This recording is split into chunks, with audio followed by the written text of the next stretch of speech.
Every year, men spend billions of dollars to look at women with little clothing on, such as the annual Sports Illustrated swimsuit issue, or with no clothing on, such as on internet sites and in so-called men's magazines. Women, on the other hand, spend virtually nothing to see unclothed men. Why?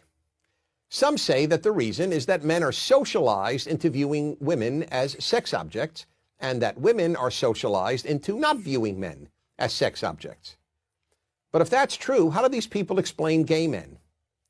They are as aroused by pictures of naked men as heterosexual men are aroused by pictures of naked women. Obviously, then, it's not socialization. It's that men are programmed by nature, not by society, to respond sexually to the visual. This is an area in which men are so different from women that it's probably impossible, no, not probably, just outright impossible, for a woman to truly understand. Of course women find some men attractive, and of course a woman can have an intense reaction to seeing a very appealing man, but there's still no comparison. The visual alone arouses men. It takes far more to arouse a woman than seeing naked men. If that's all it took, most husbands would walk around the house naked whenever possible, or at least every time they wanted sex. And the average heterosexual man is excited countless times a day simply by seeing women, in person, on billboards, in magazines, on television, and even in his imagination. This is not the case for women. Yes, there are some male strip shows for women, but few women ever go, and the few who do attend them in groups, a girls' night out.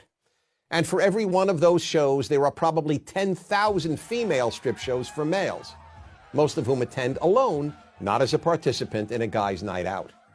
Let's be honest, there is no magazine featuring men's legs for women to look at and get aroused by. But there are websites and magazines of women's legs for men. And are women paying to view topless men?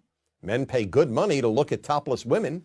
Again, that doesn't mean women never get turned on by merely looking at some men. Of course they do. But it's only some men, on rare occasion a stranger, and more usually a celebrity. Men get turned on by any sight of female flesh on almost any female. The effect of the visual in men is so powerful that it even amazes men. A man came over to me after hearing me lecture on male sexuality and said, "I've got a story to tell you. I was in front of a department store and the window was a seated mannequin. I couldn't believe it, but I found myself looking up her skirt." Here was a perfectly normal, responsible man who found himself looking